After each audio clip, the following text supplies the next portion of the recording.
All right, so hopefully that'll work. Anyway, let's see, what was I thinking? So the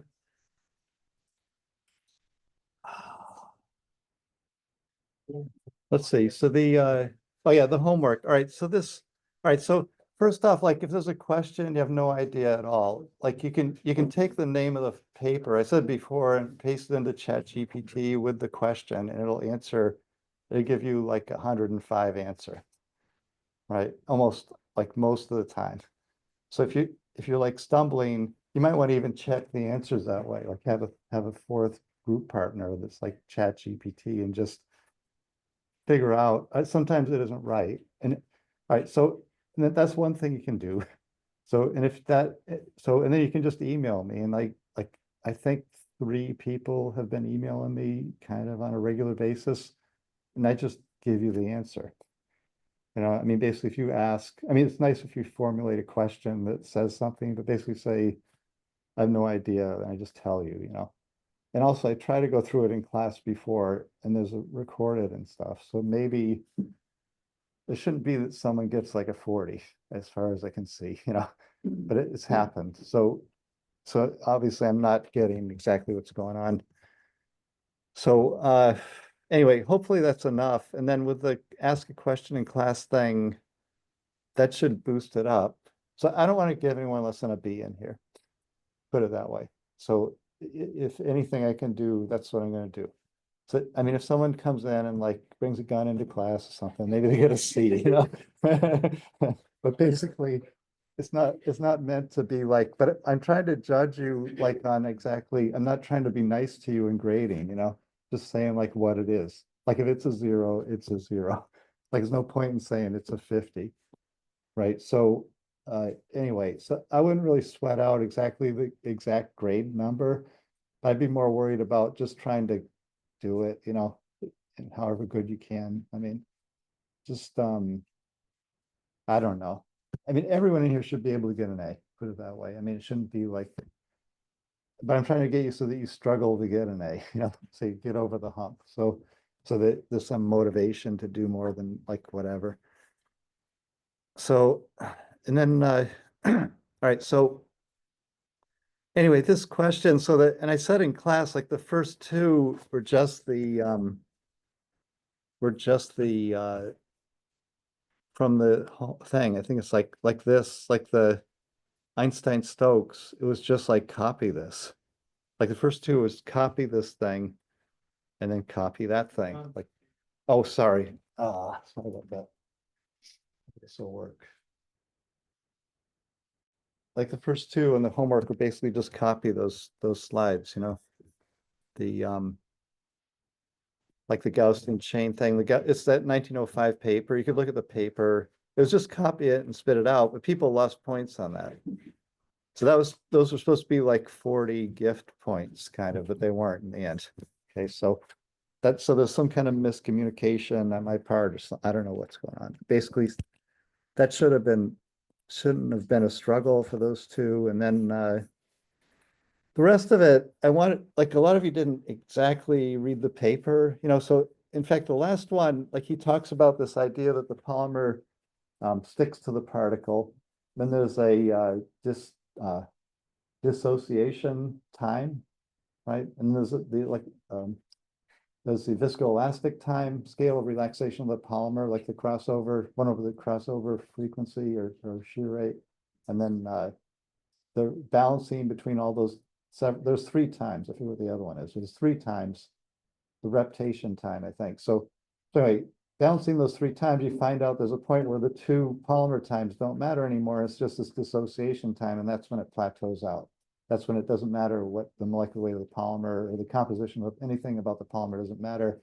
It's just the association between the polymer and the particle, the time it takes that to release. So that's what E was. 2 groups kind of got that. I gave them like, I don't know, 5, 10 points extra if you figure that out. But actually, that was the main point of the paper, I think. I mean, that was kind of one of the main points. So it's bad that. So it seemed like people. So the idea is you should pick up the paper and try to read it. maybe make some notes or something, and then the questions are kind of geared to what's in the paper.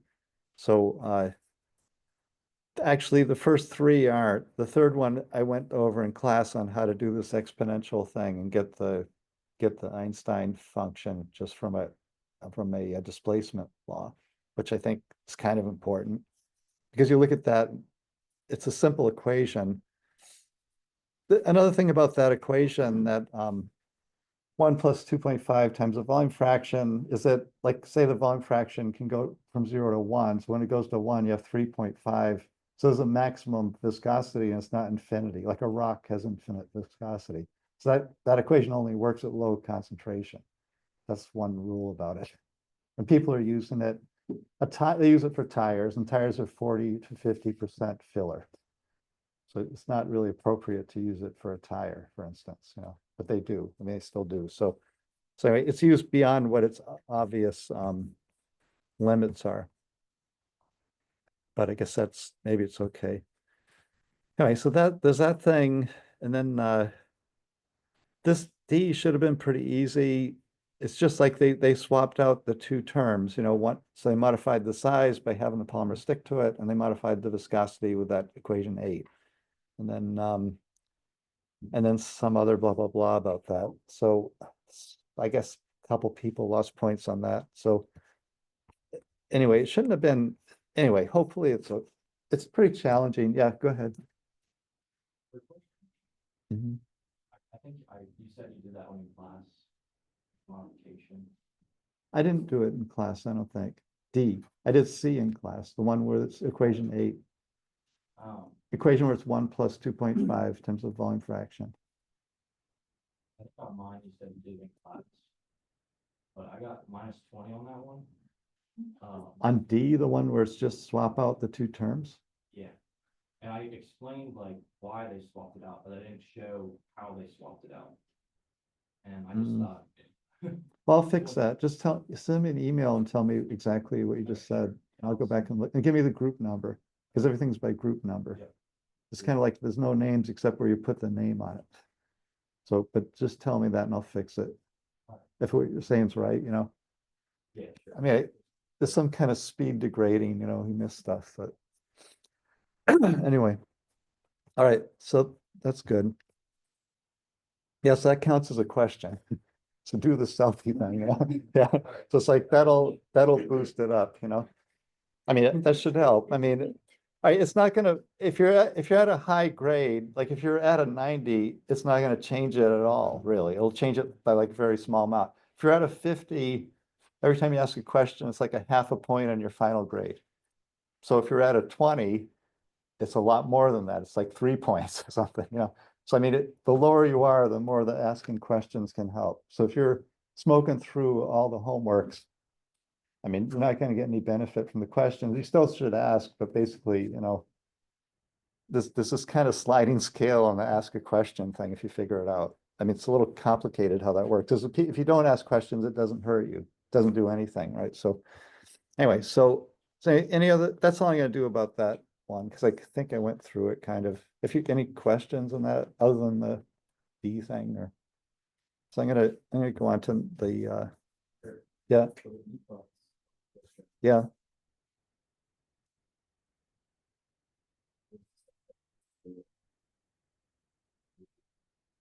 Does the what? Yeah, no, the size is a big part of it. So you don't see it with the large ones. That's part of their theory. The large ones are just the core and shell. And then with the small ones, because they get smaller than the entanglement size, then these other factors kind of come in. And that's exactly what they saw. So that's kind of nice that they saw exactly what was predicted. I think for those small silicon particles, you also exhibited the portion like that's because of the charge. Yeah, it's got to do with the charge, but the reason, like the big thing is like it stops depending on molecular weight. So it doesn't depend on the polymer at all at some point. So why is that? And the answer to that is that the dissociation time dominates the behavior at that point, and that's a fixed value. Doesn't depend on molecular weight. For the you only would observe it. So you need certain conditions to observe it. Let's see. So I need the paper. Oops, wait. Where am I here? I'm here. Let's see, I did something weird here. Escape was a good thing. In Safari. Oh, but it's not. What is going on here? Anyway, I can just go back. Homework 2, this thing. So where this goes here. So it goes flat. So it doesn't depend on molecular weight anymore. Is that showing? Yeah. So I mean, at that point, for small particles, so small particles have faster transport because they're easier to move around. And then at some point, because it doesn't have the ionic bonding becomes a longer time than the viscoelastic relaxation, and then it can go flat when it's only dependent on the dissociation. Yeah, they're smaller. The reason that the red is higher than the blue is because they're smaller. Right? And the slope of this thing is 3 point. Oh, why did it do that? Huh? That was pretty weird. Anyway, the slope of that's 3.4, which is the slope. So, all right, so you have, no one mentioned that either, but here, so you have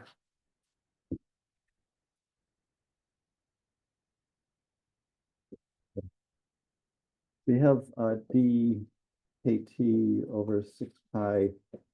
And this is called the hydrodynamic radius. So it's an equivalent spherical radius for the thing, right? So you have d goes with 1 over viscosity, and viscosity, like log of viscosity versus log molecular weight, goes as the 3.4 power, right? And then it's 1, and this is the entanglement molecular weight, log of the entanglement, right? So if you put that in there, then you get d goes with the molecular weight to the minus 3.4, and that's the thing that they show, right? That's, if you figure out this slope of this thing, which I don't know why it did this. So you look at, it's a log plot. So you take 1 decade and it should go 3.4 decades here. So that'll be about a slope like that. So you take 3.4 by 1, you get exactly the slope they have. So that's exactly just the viscosity. That's just the polymer viscosity without any equation 8, right? So you can see exactly what you'd expect just from viscosity. So it's not dependent on, our H is fixed for each of those. So then it deviates from that when you get to this dissociation thing. Right, so there's a lot, there's a lot to it. You can't get everything, but basically it all should eventually kind of fall into place, I guess. I mean, there's a lot to it. Anyway, so let me get on any other things on this thing. But let me go to the other paper and figure out, why is this guy acting funny? It's not it, it's me probably, but it's like there's a song, the piano's been drinking. Tom Waits, but all right, so we got this guy. I'm gonna try to get these in separate tabs here.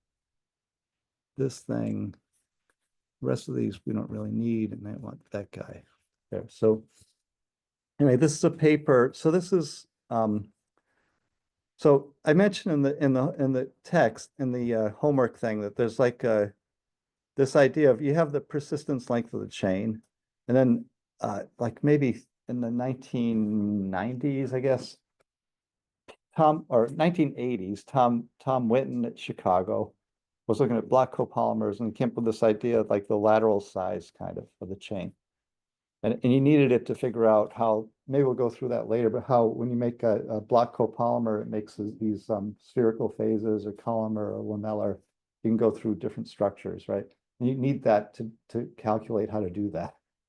So he called it the packing length. He came up with a length number. It was kind of the width, more or less, right? And then he did a like a sabbatical with Exxon in Annandale, New Jersey's the Central Research Lab.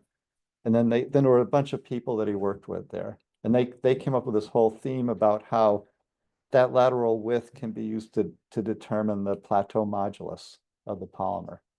Okay, so you can kind of get a relationship between the Kuhn length, the Kuhn length, this kind of width number, the plateau modulus, right? So the plateau modulus, again, you have, oops, sorry, thanks. So we have, like, we're doing this small angle, small amplitude oscillatory shear measurement. So we have a disc or a cone that's spinning. We put the polymer in the middle. We're oscillating this thing with an audio frequency. And then from that, some will be in phase with the strain, some out of phase. So we get the G prime, G double prime, and tan delta is G double prime over G prime. And then at the low frequency, G double prime. So at low frequency, this is all log scale. So the low frequency G double prime is larger than G prime. There's a crossover frequency, a plateau, and it takes off again. So in this G double prime kind of has a peak and then goes back like that. Okay, so there's a crossover frequency here. That's usually this 1 over this viscoelastic relaxation time, tau E, right? And there's a plateau modulus here, G naught usually, right? So that's kind of a character. So it turns out you can predict the mechanical testing, all the different tests you can do. Like you can take it and just let the plastic polymer droop down, right? Stress, strain, let's see, strain relaxation, and there's also stress relaxation measurement. There's a shear measurement. There's probably some other measurements you can do, but basically if you can get two numbers from this, like this entanglement time and one of the G's, the plateau modulus and this number, you can predict every other mechanical property of a polymer, right? So you need two numbers, you can predict everything. Kind of the viscosity and the modulus will give you the entire picture of polymers. So anyway, so from this plot, you can get that everything about mechanical properties. So anyway, so I said, like, also we have this business that that the chain end-to-end distance, the probability for end-to-end distance R, it's going to be proportional to exponential minus R squared over NL squared, and then 3/2 for 3D, and the half is because it's Gaussian, has a 2 there. And then we also said that same, if it's a thermally, if temperature is making the chain move around, that has to be a Boltzmann thing. So you have e to the minus activation energy for Boltzmann KT, which would give you, if you flip this around, it's ln of the probability. KT times ln of the probability is the energy. That's like the entropy law, like defining, and like when you had ln omega, the number of states, KT is S times T, or minus S times T, whatever. But that's the Boltzmann equation. This is like a Boltzmann function, I guess. They just equate those two things, and you have the energy of the chain, the energy that's driving all these chain fluctuations is going to equal KT, so 3 KT by 2 NL squared times this R squared, average R squared. And then dE dr is the force. So force times distance is energy, dE dr is a force. You take the derivative of that, the 2 goes away, end up with 3 KT over NL squared times R. So this is a spring constant. This is like a constant, yeah. Just going back, I was a little confused on like the difference between G prime and G double prime. Oh, G double prime is the out of phase part. So you're wiggling it. Okay, so you're doing a strain and you're measuring the stress. So the strain's being driven and then you're measuring the stress, but that they aren't in phase with each other. So if you plotted it, and it's oscillatory, so it's a sine wave, and the other one is going to be out of phase. Like the response to it isn't going to be in phase. If it's a Newtonian fluid, it's perfectly out of phase, 90 degrees out of phase. So you get total loss. And if it's a Hookean elastic, it's 100% in phase. As you push on the piece of metal, it moves immediately. If you push on a piece of plastic, it's going to have a time lag to it. This phase lag, del, phase out. So the difference, this is 360. There's an angle between them, del. So phase angle. The tan delta basically telling you how elastic then the polymer is then? Well, it's kind of breaking into fluid and solid. G Okay. prime is solid, G double prime is fluid. That's telling you how viscoelastic it is. Yeah, how much, which way it's balancing. If G double prime is bigger, it's a fluid. Oh, If G prime's bigger, it's a solid. So, and that depends on the time. If you move it very slowly, it flows like the silly putty. If you pull it quickly, it breaks. So it's basically, there's a speed where it will just start to break, and that's this crossover. That's the time in which the chains can kind of relax. So it can accommodate the, if you give it more time, it will flow, less time, it just breaks. Right, so solid liquid, there's a cutoff.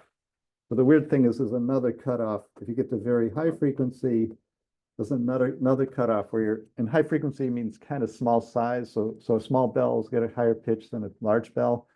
This is also going in size. Basically, these are very large. This is a meter on this side. This side is an angstrom. Right, so that's 10 to the 5 or 6, 5 orders of magnitude, 6 orders of magnitude in size. So it's going from kind of a micron. So if you put a hair on a football field, right? Or like even a part of a hair on a football field, you know, that's kind of 5 orders of size difference. So you're going across a huge range of size when you're doing this little acoustic vibration thing. So at this end, you're looking so close that you see just the chain within the entanglement tube. And it's like, it's reptating through the tube. It's like squiggling through it, and it's a liquid at that point. Because all it sees is like, it's just shooting through the tube. It's got no constraints, it's a fluid. So are you almost like then not disturbing it enough for it to like then act more like a solid? So it can act like a liquid because you're only hardly poking at it almost? That makes sense. You're poking it like 1%. It's moving 1% every time. So it's like a 1% oscillation. So it's, I guess it's a different size scale. I don't know. No, I mean, it's at some point the picture kind of falls apart because rheology, the guy used to say rheology, morphology from rheologies is what, psychology or philosophy or something, you know, like you can't actually get a structure from a rheological measurement. So it's just a theory. It's like concepts that link it together. I mean, small, high frequency or small bells, that's for sure, you know. So you are kind of looking at small sizes when you get to high frequency. So the energy dissipation is at small sizes, but you're still moving at 1%. The bulk object is moving 1%. But the response you're looking at is like these tiny things. And when you get to very low frequencies, you're looking at the entire thing moving around. So I can't answer your question, I guess. It's not exactly clear how this falls apart at some point, because it's just actually rheology is measuring the flow. It isn't really looking at structure. It's not a microscope. Basically, there's this idea, theories that go to try to say, why would it appear like a liquid at the high end? It's basically because you get to this reptation point where the things flow through the tubes. And then I guess you can't take it too seriously because it still is just a rheology measurement, you know? So, You mentioned that second intersection point. Mhm. What happens as you go beyond that with the G double prime and the G prime? I mean, it's called, these are crossover points, they call it. Right. Yeah, so there's 2 crossover points. So above that crossover point, it acts like a solid, like a rubber solid. And that's a rubber modulus. And above that point, it acts like a liquid, but you can't actually see that point. I mean, it's like putting such a high frequency, it's like 10 to the 5 or something. Let's see, what does he get? They get the crossover on this paper. The second crossover, so 10 to the 5, so 100,000 hertz. Like the AC hum is 60 hertz, like right? So I don't know. This is 4 orders faster than that, so can't hear it. So some kind of really high frequency. So how they get this curve? They don't go to 10 to the 5 hertz, right? So what they do is they do this. So they say that the viscosities behaves like this, like an Arrhenius thing, just like the Boltzmann, e to the a over kt. Okay, so that's in this case that's called an Arrhenius Arrhenius function, Arrhenius dependence, right? So that means that the viscosity drops like mad with temperature. Like we know, like the temperature goes up, the viscosity drops. So for polymers, though, there's like a glass transition where it stops. Like in other words, there's no flow when it reaches glass transition. And this would assume that stopping point is absolute zero. So actually it's like, I don't know, 200 K or something rather than absolute zero. So you can put in another temperature called a Vogel temperature, just kind of like a glass transition temperature in there. So that means you have one parameter. This would be like 2 parameters, right? And then also, you know that when the chain moves, it kind of changes structure. So it's like disordered and becomes ordered. So there's a change in entropy with it too. And this is kind of an enthalpic law.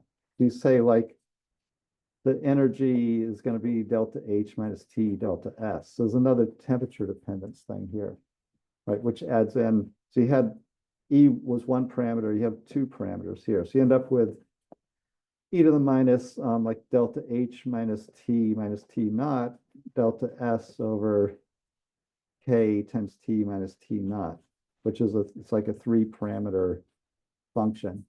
And if you want, there's another, you can rework this thing into the WLF equation, which is also a 3 parameter Arrhenius function. You know, so that's kind of the equation that people usually use as a WLF.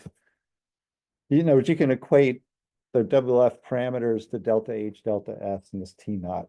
Like you can reduce them all to that. I mean, if you guys took intro to polymers, you probably had the this Williams-Landau-Ferry thing. I mentioned this because it's like this thing. So it's a 3 parameter TR. So that's like a Vogel. Oh, sorry. No. All right. So it's a 3 parameter, like this TR's kind of, oh, I did PC. So I don't know where that PC is. It's like, it's somewhere, you know, like, I think what happened is they did remote class or something, and like it's hooked to some remote something. So anyway, so this is like a Vogel, this is the WLF equation. That's the Vogel temperature. It's not exactly the TG, you know, these are all in Kelvin. Actually, it doesn't matter when it's a difference, but they're in Kelvin. And then there's 2 parameters that kind of related to delta H, delta S. If you want to take this equation and compare it back with the way I did it, you can get a function for delta H, delta S for those. So this is just putting in a full expression for the energy and putting in this, there's a TG to the material, right? So there's a 3 parameter description, and AT is the shift factor, which is the ratio of the viscosities, like viscosity that it is and viscosity at some reference temperature. So anyway, so that's kind of, I think they use that in this paper. That's why I'm mentioning this. But anyway, there's a question about it in the homework. I ask about this somewhere here. He mentions time temperature superposition for his thing. That, in other words, yeah, the reason is that that's how they access this wide frequency range. So they're gonna, so for low temperature, that's like high frequency. So they just use this shift factor to shift the curves on the frequency axis. The AT times, that's the WLF shift factor. But that said, so that would seem pretty simple. You just change the temperature and everything's fine. And then you have this kind of theory that says this Arrhenius, kind of modified Arrhenius, it tells you what that shift factor is. The problem is when you do that, there's also a shift in the Y. Like you have to do a double shift, and the Y shift has no explanation. So it's just like at that point you're freewheeling, kind of.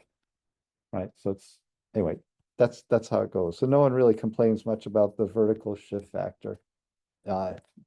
It's just to make it match up, then they do that. And they don't, I don't think it's explained really. This one, the X shift factor is good. So you can get that wide range. Anyway, so I showed you where this is flat, right? And then, so basically this isn't flat though. The G prime, the blue one isn't flat. So there's a problem, like you can't get the plateau modulus. So he says this is for a polydispersed system, he says this is the plateau modulus, this G naught, where the second crossover is. And this is his viscoelastic relaxation time. And and then he calls the crossover here the reptation time, which is the movement in the tube thing. So it's the opposite of what I said. So maybe he's probably right. Colby's smart. So anyway, so then he takes the reptation time divided by the, why it does that? Sensitive. All right, takes the reptation time divided by the so he takes a ratio of these two crossover, 1 over the frequency for those two crossovers. He gets this number, puts that against molecular weight, reduced by the entanglement molecular weight, and he gets the 3.4 thing that had to do with viscosity versus molecular weight. So, so anyway, that seems, I guess that's where the 3.5 here comes from. I didn't really follow that part of this, but basically, anyway, so it gets to be kind of deep into their theory of stuff, So they have these equations. So this, all right, so I'm back here. So we had G naught equals 3 KT over NL squared. And then I had G naught's proportional to KT. That's good. And G naught's proportional to KT. So we know that part. And then it should be 1 over N of the entanglements L squared. So there's N of the entanglements. L squared's missing from this. And then here, L cubed is there with an alpha. The alpha, I think, is 1. So, and then there's this new number that he has, this nu naught, right? So, or V naught. So basically, that number is if you take the molecular weight of a chemical unit and divide it by the length of the bond in the chemical unit. That gives you, let's see, molecular weight, grams per mole. Let's see. Oh, you take the density. Let's see. All right. So let me write this down. He describes it in the paper, but so he's got the density, which is like mass per volume. He's gonna get a volume out of it. So he's got to be 1 over the density. He's got mass per volume, and then he has the mass of a unit. So he's got the mass of like a chemical unit. Right, like what's that? 28 for polyethylene, right? And then he's got the length. He's got the length of the chemical unit, which is 1.54 angstrom for polyethylene. So he's got mass. He's going to get a volume out of this. He's got mass per volume, but he needs a mass per chemical unit. Let's see. I guess he just takes the mass of the chemical unit. And he just forget about that. I think he just takes the mass chemical unit divided by density, gives him this V0. That gives him a volume, like a volume for it gives him the volume for a chemical unit. Oh, and then he changed, this is going to be for a Kuhn unit though. So he's going to multiply that by, I think he multiplies that by LK over LChem to give him the volume. So this is a chemical volume and he gets the Kuhn volume from that. But LK is involved in the calculation for V naught. So V naught is the volume of 1 Kuhn unit. If you have a freely jointed chain structure, like a random walk, like what's the volume of that thing? And it's got a length of LK. So if you divide V naught by LK and take the square root, you get like the cross-sectional area, which is kind of this packing factor P, which tells you how the polymer, the lateral motion of the polymer kind of, right? That tells you something about how the things put together, right? So anyway, so this is that business. Then, so anyway, this gets a little involved. Like he's got these two equations which aren't our equation, but they're related to it. And he's got, yeah, oh, sorry. Yeah. So for like the Kuhn length, is that like a piece of the polymer, like a little section? Yes. Okay. And you can determine it from the plateau modulus, and you can also determine it from neutron scattering. You can observe it, right? So it's a thing we could physically observe. It's like a step. It'd be like a random walk. So if you said you have the end-to-end distance that you can measure, then you have the number of units in it, and that's going to be the step length that will give you R squared is NL squared. So it's kind of yeah. The TCSP. What is TTSP. Time temperature. Oh. What is it? Okay, so you want to get this you want to get 10 to the 6 frequency range, right? And all right, any instrument that you can build has only 1 decade of resolution. Okay, maybe 2 if you're really somehow figure it out, but basically 1 decade of like if you make a thermometer and it's 100 degrees, you can get about like a degree out of it or something, right? So maybe 2 decades. So to get 5 decades is not possible. Right, but you want to see these 2 crossovers and they're separated by 5 orders of magnitude. Right, so basically, to get that, you need to have some way to shift at different temperatures. At cold temperatures, the polymer is hard, and at warm temperatures, it's soft. Right, so basically, you can shift the mechanical properties by changing the temperature. The way to do that in time and temperature are related to each other. So you just get this shift factor from the Arrhenius relationship, and that allows you to take a measurement at 1 temperature. Then change it to another frequency at another temperature.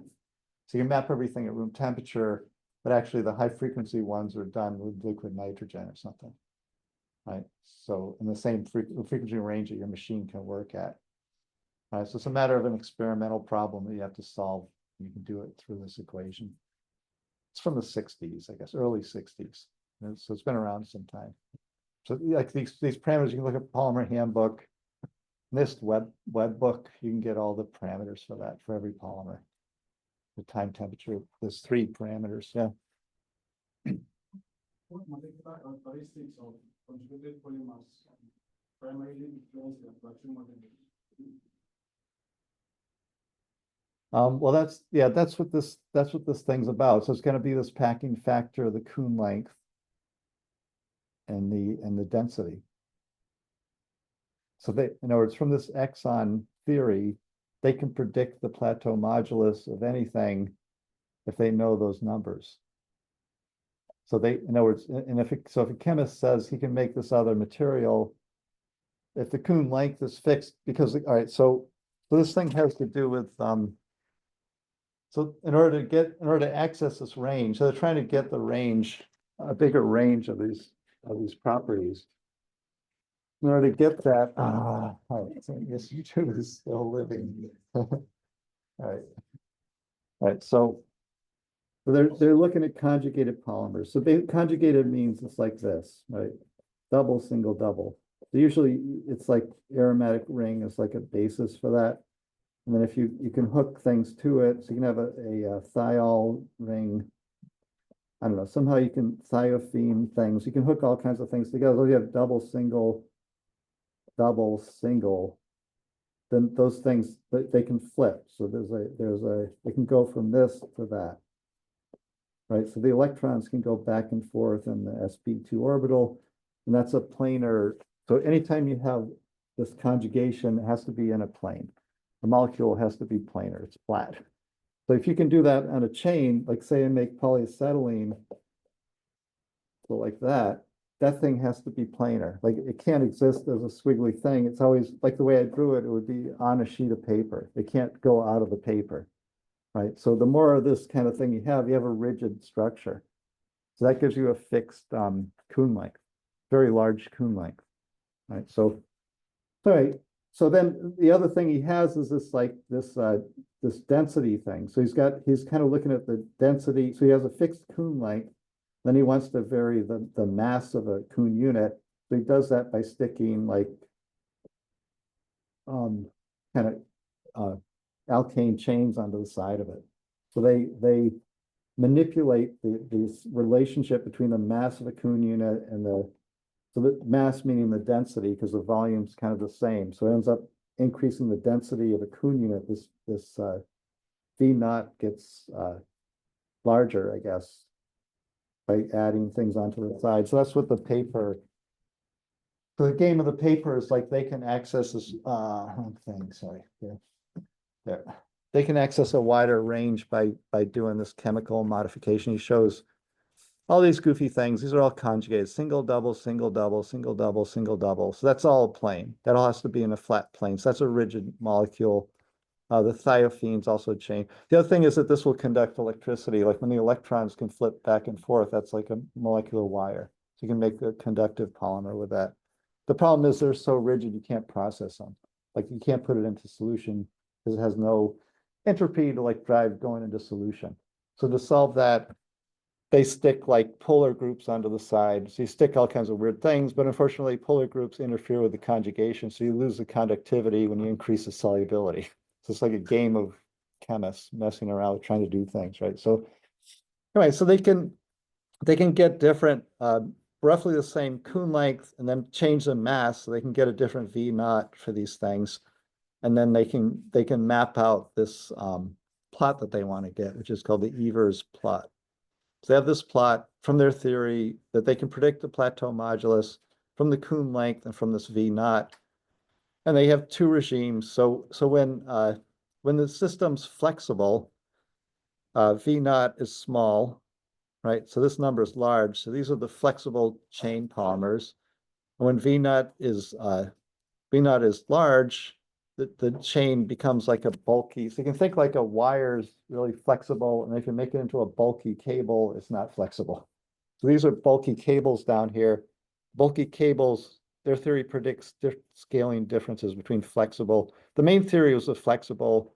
Then they found these bulky ones that aren't flexible, right? So yeah. These coolants, like the tube diameter of the chain, polymer chain. Well, the tube diameter is a separate thing from this. Yeah, yeah. So that's the tube diameter is another thing. Is it related to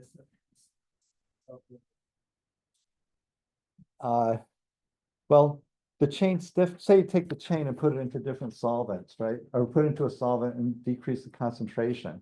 So then the tube diameter gets really big, but it's the same chain, it's got the same stiffness. The stiffness and the lateral size, this V naught would increase when you added solvent into it, but the Kuhn length stays the same. So the stiffness of the chain is the same, but it's got a different V naught, right? So you have a different plateau modulus when you add the solvent. You can calculate that with this equation too, like with this theory. So it's, yeah.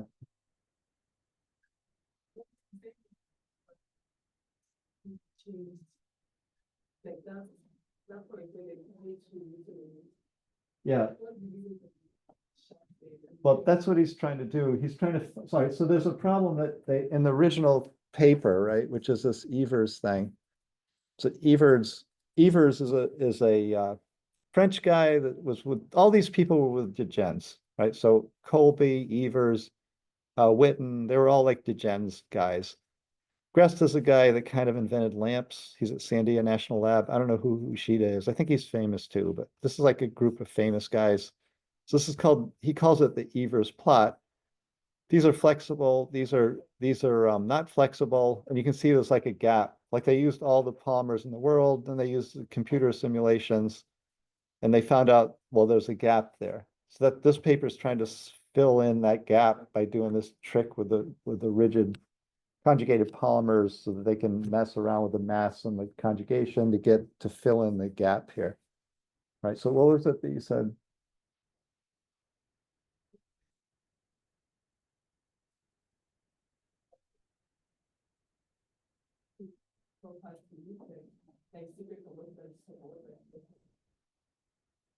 They're trying to figure out, all right, so they end up with all right, so they have a theory that predicts this part, a theory that predicts that part. There's no theory that predicts the transition part.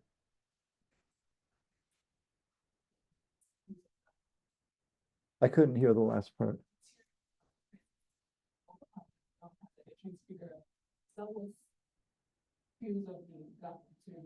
They don't fill the gap. They just have one theory, A theory, B theory, Evers, right? There's just two theories.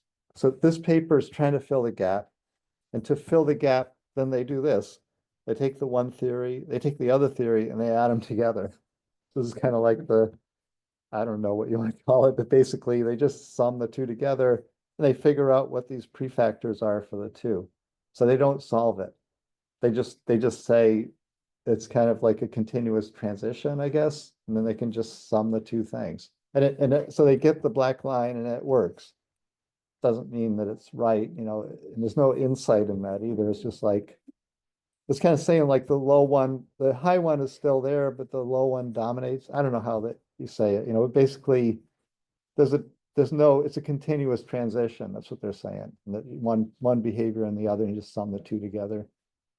It's not much of it, but it works, if engineering, like what you're trying to do is tell a chemist to get this plateau modulus. So if I want this modulus for this polymer, stick this C8H17 onto the side, then bingo, I got the modulus I want, and then just start making it. We'll just start cranking it out. That's it.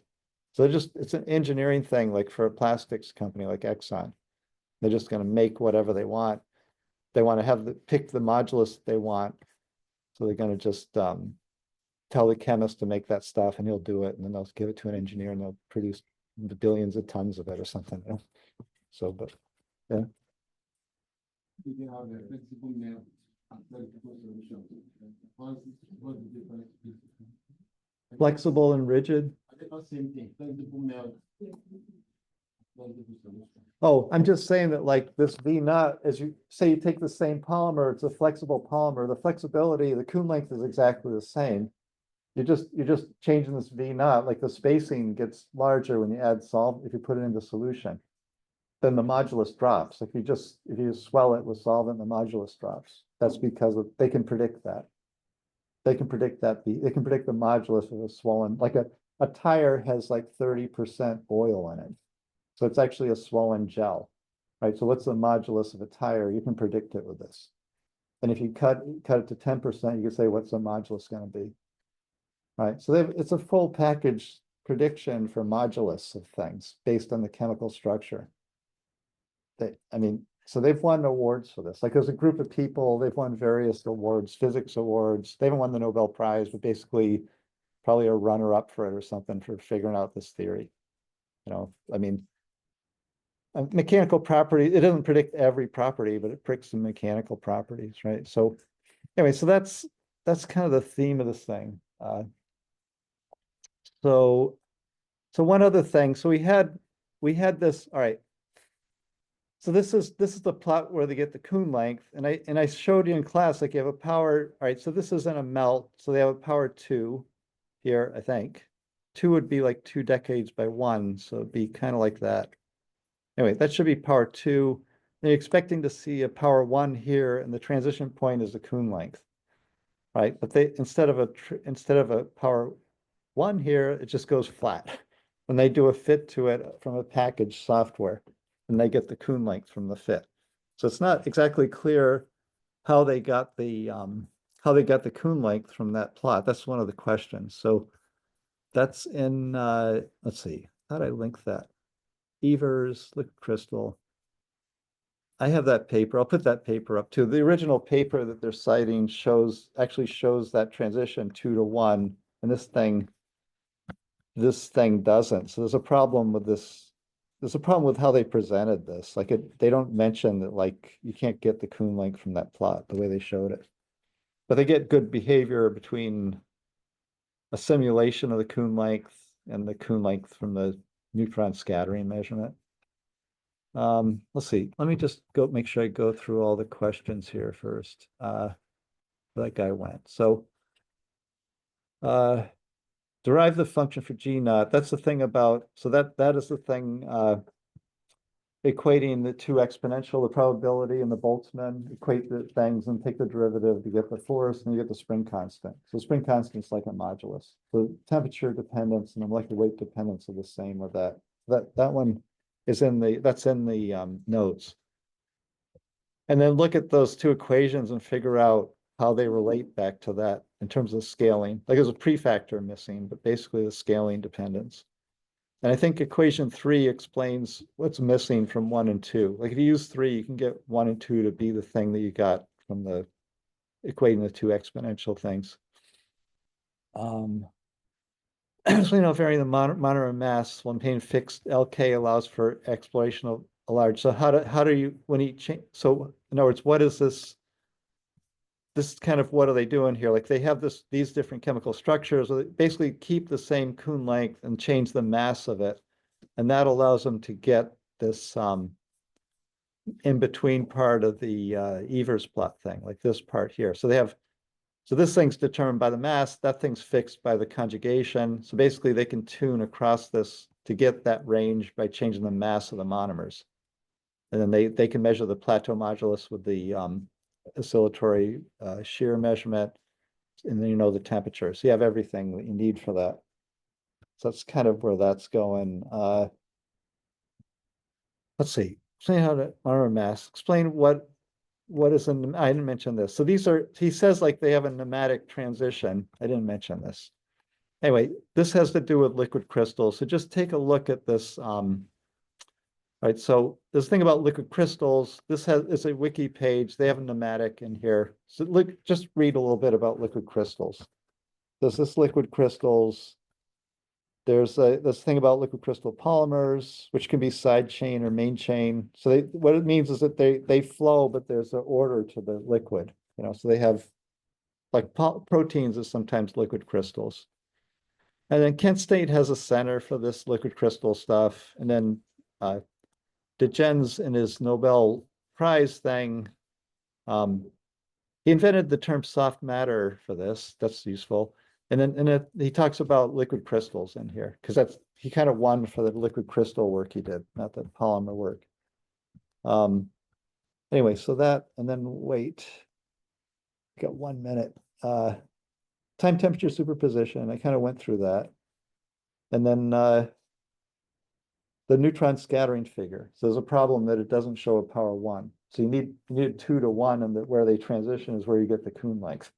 It's like if you don't see that, and he just shows it goes flat, not power 1, that's a problem, right? So just kind of say that. I guess it's what E is, right? So if you have problems with it, like email me. Try using ChatGPT, whatever. Don't copy it, but just like look at it and then go to a blank white paper and write down your thoughts after you've read whatever it says, and then try to read the paper. Hopefully it'll be okay. All right.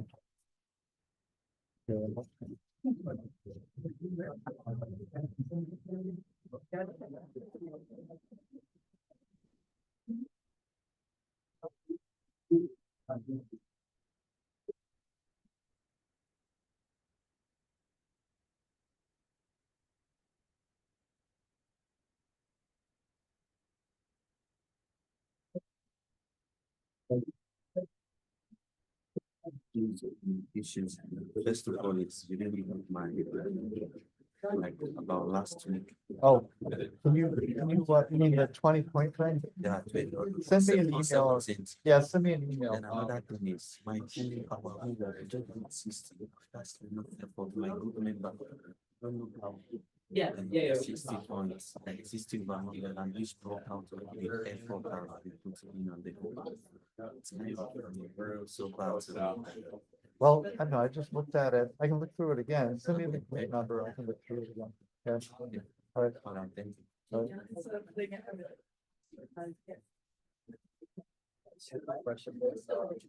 I offer like driving the same equation, but I drive it for a similar situation in my response where I have to derive this equation. And then I restate it, how they read it. Just send me an email that says that, or whatever, And then also, does my meeting on what has to count as a question? Because I met with you after class. And after that, too. Like, how does that work? Do I just submit Take a like? picture, just say like that with your picture and say like, whatever. Should I just say that, like, should I start a comment? Should I just write it? Just like in class. I get to like in class, I don't learn as much as if I was fast after, you know what I mean? Yeah, but it's for everyone. I don't have too much going on. So like everyone can But something else. I do have a. If you have a question, everyone has to think about it. Later today, so Any of those? I'll try to get Some of them For but the like. class, partly for you, partly mostly for the class, And then I have a meeting scheduled with you at 1:30. Yeah, you know what?